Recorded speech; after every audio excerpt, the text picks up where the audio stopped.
Diqqat qil. Robbing kim? Robbim Alloh. Dining qaysi?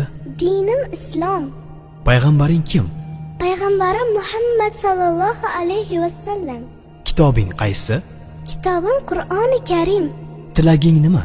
Tilagim iymon. Qiblang qaysi? Qiblam Kabatulloh. Millating qaysi? Ibrohim Halilulloh millatidanman. Kimning mazhabidansan? Imom Azam Abu Hanifa mazhabi. Do'stlaring kim? Do'stlarim chahor yorlar. Ular kimlar?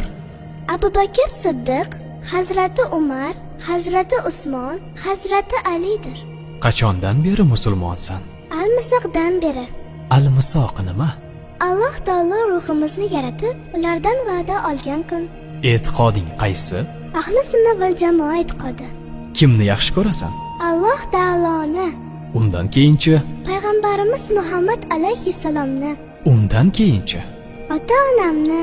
Undan keyinchi? Barcha mu'minlarni. Seni kim yaratgan? Alloh taolo. Nima uchun yaratgan? O'ziga ibodat qilish uchun. Ibodat degani nima?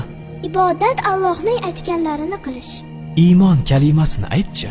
La ilaha illalloh Muhammadur Rasululloh. Ma'nosi nima? Allohdan o'zga iloh yo'q. Muhammad alayhissalom uning elchisidir. Diqqat qil.